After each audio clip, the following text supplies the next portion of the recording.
Hello guys, வணக்கம். This is Anbuseelan. இன்னைக்கு நம்ம என்ன பார்க்க போகிறோம் அப்படின்னா இன்ட்ராடே ட்ரேடிங்கான ஒரு பெஸ்ட்டான ஸ்ட்ராட்டஜி தான் இந்த வீடியோவில் என்டையராக பார்க்க போகிறோம். பிகினராக இருக்கிறீங்க அப்படின்னா ஸ்கிப் பண்ணாமல் எண்டு வரைக்கும் இந்த வீடியோவை பாருங்கள்.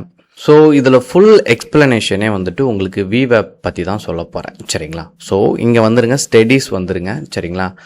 விவேப் அப்படின்னு சொல்லி டைப் பண்ணுங்க, சரிங்களா? VWAP, சரிங்களா? வினா வால்யூம், சரிங்களா? டபிள்யூனா வெயிட்டட், ஏனா ஆவரேஜ், பினா ப்ரைஸ், சரிங்களா? ஸோ இதை ஷார்ட்டாக விவேப் அப்படின்னு சொல்லுவோம், சரிங்களா?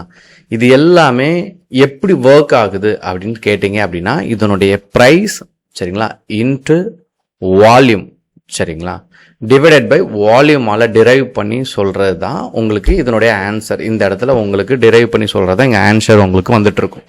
இதில் முக்கியமாக பார்த்துட்டிங்க அப்படின்னா இதனுடைய செட்டிங்ஸ், சரிங்களா? விவேப் எடுத்த உடனே இங்கே நேராக வந்துடுங்க, சரிங்களா? இந்த மாதிரி ஒரு சின்னதாக ஒரு டாட் இருக்கா, ரவுண்டாக செட்டிங்ஸ், இதை கிளிக் பண்ணுங்கள். இதை கிளிக் பண்ணோன்னே இதில் எதுவுமே நீங்கள் டச் பண்ண வேண்டாம். இந்த விவேப்பில் மட்டும் உங்களுக்கு எந்த கலர் விசிபிலிட்டியோ நீங்கள் அந்த கலர், இப்போ எனக்கு க்ரீன் கலர் விசிபிலிட்டி அப்படின்னா நீங்கள் க்ரீன் கலர் கொடுத்துடலாம், டன் அப்படின்னு கொடுத்துருங்க, சரிங்களா? இதில் 2 இடத்துல முக்கியமாக என்ட்ரி இருக்குது. இது வந்துட்டு சப்போர்ட் அண்ட் ரெசிஸ்டாகவும் உங்களுக்கு ஆக்ட் ஆகும், சரிங்களா? இப்போது நார்மலாக இதை பார்த்தீங்கன்னா இன்ட்ராடே ட்ரேடிங்க்கு இது ஒரு பர்ஃபெக்டான இண்டிகேட்டர், சரிங்களா? இதை ஜென்ரலாக எப்படி பார்ப்போம் அப்படின்னா, ஒரு கேண்டில் வந்திருக்கு அப்படின்னா, அதாவது இந்த கேண்டில் இந்த லைனுக்கு மேலே வந்து க்ரீன் கலரில் இருக்கும். இதனுடைய ஹையை பிரேக் பண்ணும்போது நீங்கள் என்ன பண்ணலாம் அப்படின்னா என்ட்ரி கொடுக்கலாம், சரிங்களா? இதுதான் இதனுடைய முழு விளக்கமே. அதே மாதிரி நீங்கள் செல் சைட் ட்ரை பண்ணும்போது இந்த மாதிரி கேண்டில் இந்த லைனில் டச் ஆகாமல் அவுட் சைடில் வந்து அதனுடைய லோவை பிரேக் பண்ணும்போது என்ட்ரி கொடுத்தா இன்னும் அக்யூரஸி நல்லாயிருக்கும். பேசிக்காக இந்த ஸ்ட்ராட்டஜியை பொறுத்த மட்டும் இவ்வளோ தான். ஆனால் நீங்கள் இதை இம்ப்ரூவ் பண்ணணும், இதை வந்து கரெக்டாக ஒர்க் அவுட் பண்ண வைக்கணும் அப்படின்னா நீங்கள் 2 விஷயத்த ஃபாலோ பண்ணணும். ஒன்று, சப்போர்ட் அண்ட் ரெசிஸ்டன்ட். நீங்கள் நார்மலாக என்ன பண்ணுங்கள் அப்படின்னா, இப்போ நான் டே டைம் ஃப்ரேம் போட்டேன் அப்படின்னா இந்த இண்டிகேட்டர் ஷோ ஆகாது, சரிங்களா?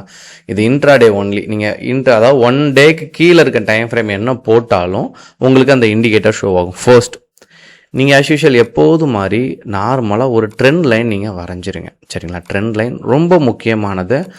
இப்போ நிறையா பேர் வந்து நிறைய குரூப்லலாம் ஜாயின் பண்ணுவாங்க, சரிங்களா? நிறைய பேர் உங்களுக்கு காண்டாக்ட் பண்ணுவாங்க, பேசச்ச சொல்லுவாங்கல்ல, நீங்கள் இந்த குரூப்பில் ஃபாலோ பண்ணுங்கள், நாங்கள் வந்து உங்களை வந்து அப்ரோச் பண்ணுறோம், இதில் வாங்கிருங்க, இதில் விற்றுருங்கன்னு சொல்லுவாங்க. ஆனால் அவங்க கொடுக்குறது என்ன ஏது அப்படிங்கிறதே உங்களுக்கு தெரியாது, சரிங்களா?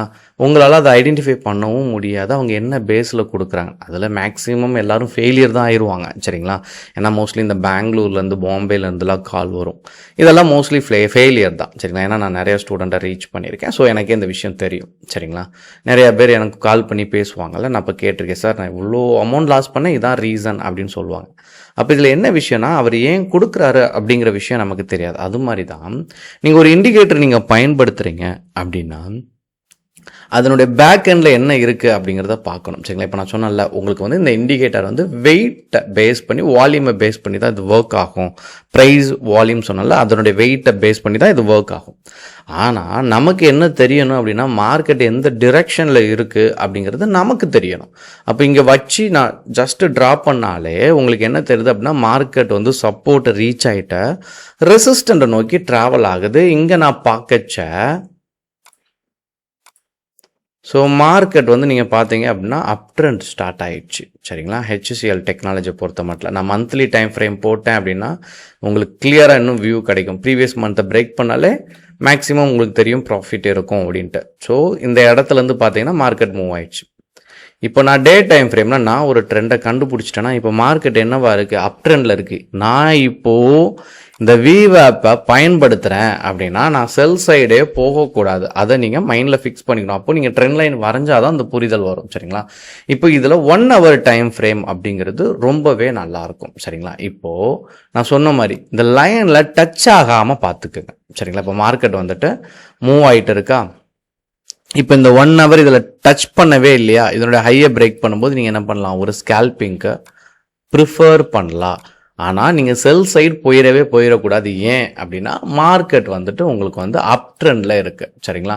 ஸோ இந்த மாதிரி இதை ஒர்க் அவுட் பண்ணணும். இன்னொன்று ரீடெஸ்ட் அப்படின்னு சொல்லுவோம், சரிங்களா? மார்க்கெட் வந்துட்டு என்ன ஆகும் அப்படின்னா, ஒன்ஸ் இந்த லைனுக்கு மேலே போயிடும் சரிங்களா. அதாவது ரீடெஸ்ட் அப்படின்னா என்ன சொல்லிடுறேன், ஒன்ஸ் எப்போதுமே வந்துட்டு சப்போர்ட் அப்படின்னு ஒரு லைன் இருக்கா, ரெசிஸ்டன்ட் அப்படின்னு ஒரு லைன் இருக்கா, மார்க்கெட் இதில் ட்ராவல் ஆகும் சரிங்களா. அப்போது இதை பிரேக் பண்ணும்போது எல்லாரும் இமீடியட்டாக என்ட்ரி கொடுப்பாங்க. இப்போ இந்த லைன் வந்து நீங்கள் என்னவா நம்ம நினச்சிருக்கோம், ரெசிஸ்டன்ட் அப்படின்னு நினச்சிருக்கோம்ல. திரும்ப மார்க்கெட் என்ன பண்ணும் அப்படின்னா இங்கே ஒரு ரீடெஸ்ட் எடுக்கும், திரும்ப இந்த லைனை சப்போர்ட்டாக கன்வெர்ட் பண்ணிட்டு திரும்ப ரெசிஸ்டன்ட் நோக்கி போகும். அப்போ இந்த லைன் மாறுதில்ல, இந்த இடம் கீழே இறங்குதில்ல. இதுக்கு இந்த இண்டிகேட்டர் வந்து ரொம்ப ஃபேமஸ் சரிங்களா. இப்போது ட்ரெண்ட் லைன் கட் ஆயிருச்சா சரிங்களா, மார்க்கெட்டில் என்ன ஆகும், ஒரு ரீடெஸ்ட் நடக்குமா சரிங்களா. அப்போது இந்த ரீடெஸ்ட் நடந்து மார்க்கெட் அகெயின் மூவ் ஆகும்போது இங்கே ட்ரெண்ட் லைன் நீங்கள் வரைவீங்களா, சின்னதாக நீங்கள் இதில் ட்ரெண்ட் லைன் வரைஞ்சாலே ரொம்ப தெளிவாக தெரியும். நான் அழிச்சிட்டு கிளியராகவே வரைஞ்சி காட்டுறேன் சரிங்களா. ஸோ இந்த இடம் உங்களுக்கு தெரிஞ்சிருச்சுல்ல. இப்போ நான் வரைகிற இந்த மெத்தட் வந்து கொஞ்சம் அட்வான்ஸான மெத்தடு சரிங்களா. அதனால் இந்த டபுள் லைனில் வரைகிறது வந்து கொஞ்சம் கன்ஃபியூஷனாக இருக்கும். பிகினராக பார்க்குறவங்களுக்கு இதை பற்றி நான் நிறைய வீடியோஸ் கொடுத்துருக்கேன் சரிங்களா, ப்ரீவியஸாக செக் பண்ணுங்கள். அப்போது இந்த லைன் ஏன் மேஜராக நல்லா கட் ஆகுதுன்னா எனக்கு இங்கே கனெக்ட் இருக்கும் சரிங்களா. ஸோ இந்த லைனில் கனெக்ட் இருக்குது சரிங்களா. இதை பேஸ் பண்ணி தான் எனக்கு தெரியுது இங்கே ட்ரெண்ட் லைன் கட் ஆயிடுச்சு, இங்கே மார்க்கெட் மூவ் ஆயிடுச்சா, இந்த ரீடெஸ்ட் கரெக்டாக நடந்திருக்கா அப்படிங்கிறத இந்த இண்டிகேட்டரில் சூப்பராக செக் பண்ணலாம் சரிங்களா. ஸோ நல்லா நீங்கள் ட்ரேட் பண்ண இன்னும் அனுபவம் வரும். ஸோ ஒவ்வொரு இண்டிகேட்டருக்கும் பின்னாடி என்ன விஷயம் இருக்குது, உங்களுக்கு என்ன விஷயம் தெரியுது அப்படிங்கிறத தெளிவாக இருங்க. நிறையா ப்ராக்டிஸ் பண்ணுங்கள், நிறையா படிங்க, you will become a good trader சரிங்களா. உங்களுக்கு ஏதாச்சும் டவுட் இருந்தாலும் கண்டிப்பாக அதை கமெண்ட் பாக்ஸில் தெரிவிக்க மறந்துடாதீங்க. Okay guys, thank you so much for வாட்சிங் this video. Tata, bye, see you.